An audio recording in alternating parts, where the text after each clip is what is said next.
Bata pa lang ako, gustong-gusto ko na talagang yumaman. Mas lalo pa akong na-motivate nung dumating yung time na bumagsak yung negosyo ng mga magulang ko. Lahat ng ari-arian namin, nakasangla, at least wala talagang natira. Kaya as early as high school, ang dami-dami ko ng sideline na ginagawa. Una, gumagawa ako ng project ng mga classmate ko para kumita lang ako. Tapos nung mag-college naman ako, pati pagbaburn ng CD, lahat, kahit ano, dumating pa nga sa nagpapa 5-6 ako. Tapos pati pagpapasada ng jeep, ginawa ko. Namamasada ako nun paggabi naman. As early as bata pa lang ako, naka-mindset na ako na dapat talaga yumaman ako ng todo. Kaya lahat ng pwede akong kumita, ginagrab ko as long as nakaya ng sarili kong gawin. Hindi ko siya pinag-iisipan, ginagrab ko lang ng ginagrab. Hanggang dumating sa akin tong AIM. Nung pagdating sa akin ng AIM Global, yun, hindi ko na siya pinag-isipan kasi sabi ko, magkano lang naman yung capital. Sabi ko, kung walang mangyari, di okay lang. Kung may mangyari, di mas maganda. Kaya lang, dumating nga sa point na lumalaki na yung grupo ko, binagsakan naman kami ng bagyong Milenyo. Tapos di sabi ko, sige, okay lang, pagsubok lang to. Nakapalaki uli namin yung grupo namin, kaya lang riming naman yung bumagsak. Kaya parang sabi namin, parang ayaw talaga tayong pakitain. Kasi nga, ang kalaban natin, kalamidad na, hindi na ibang tao or ibang company. Kaya lang, isa lang yung pumasok sa isip namin. Sabi namin, kung malalagpasan namin to, what more yung iba pang mga problema, mas madali na yun. Kasi ito na yung pinaka-worst. That was 2006 yung nagkaroon ng riming. Noong 2007, dun ko na halos ginibap din lahat. Birthday na birthday ko, nasa Lucena ako, nagpipresent ako. Basta ang dami kong ginawa na minsan hindi ko pa ginawa sa tanang buhay ko. Pero 2007, yun din yung time na nagkaroon ako ng first car ko. Yun din time na first time ko makapunta ng Hong Kong. Hanggang tuloy-tuloy na. 2008, yun, 2009, nakabila ako ng second car. Ngayon, kumikita na ako ng 7 figures a month. Kumbaga parang sabi ko, parang kailan lang. Dati nag-uumpisa kami, parang as in motor lang talaga dala-dala ko na ultimo lahat kong downline, wala din. Ako lang yung may motor, yung motor ko pa hindi pa ganun kagandahan. Kaya wala talagang maniwala-niwala sa amin. Pero ngayon, sobrang amazed na ako kasi lalo na dito sa lugar namin, kung mag-i-invite kami ng tao, diretsuhan na talaga. Pag tinanong kami kung anong ginagawa namin, sinasabi namin networking.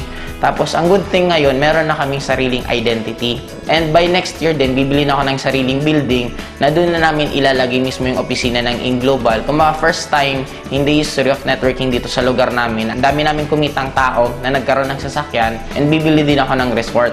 Para susunod doon na kayo magkakandak ng training at yung mga grupo ko from other na place, pwede silang pumunta dito para maipasyal ko rin.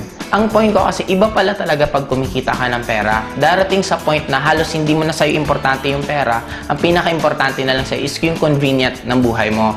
Ngayon, imaginein mo guys, by next year, ang isa pa sa plano ko, bibili kami ng yate. Kasi meron ng parking dito sa amin. Sabi ko nga, talagang lakas ng attraction ko. Kasi inuna muna yung parking ko bago yung yate kong bibilhin. And I'm proud to be alive sa walang ibang numero 1 networking company. AIM Global ang power. Grabe! And third din po is bibiling ko this coming December is Hummer. Sobra po akong talagang naa-amaze kasi sobrang laki po. Ang halaga po niya sa around 6.8 million. Isang sasakyan lang po. And ang kagandahan pa po ngayon, yung lifestyle na kahit saan pwede kang pumunta. Imagine mo guys, tuwing pumupunta ako sa magagandang lugar, tina-timing ko na halos konting tao. Kasi bakit? Para hindi masyadong magulo. Pumupunta ako, namamasyal ako weekdays. Guys, grabe guys! First time Asian Cruise. Woo! Ang pinakamasarap dito, lahat ng pwede mong ma-experience sa buong buhay mo, pwede mong ma-experience sa AIM Global in a span of a few years lang. Grabe! Power! Woo! Katatapos lang namin magyate. Ngayon, hindi mo ba gagawin namin? Mag-jet ski kami. Yeah!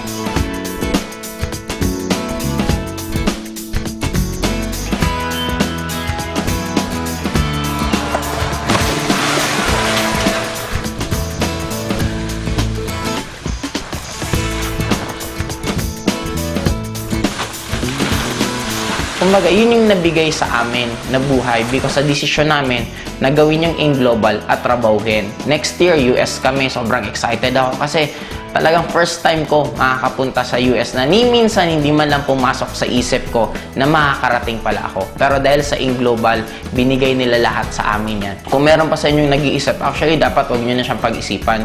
Kasi ang nakakaduda ngayon, hindi na yung networking hindi na In Global. Magpo 4 years na ang In Global, ang dami nang napayaman. Ang nakakaduda ngayon, kung pag-graduate mo ba, meron ka pang trabaho, or kung nagtatrabaho ka man ngayon, kung magkano yung natitira sa'yo. Ano yung point ko? Ang point ko lang, eto na yung nakikita nyo na yung result. Bakit kailangan nyo pang pagdudahan? Ang kailangan nyo na lang gawin, paniwalaan nyo. Kagaya ng mga iba kong friends, it took them 2 years bago nagsipag-join. Pero after 2 years yun, ngayon sila naman yung mga bibili ng sari-sariling sasakyan. Yun pala yung kagandahan sa AIM. Pag once naniwala ka at trinabaho mo, meron at meron at meron talagang mangyayari.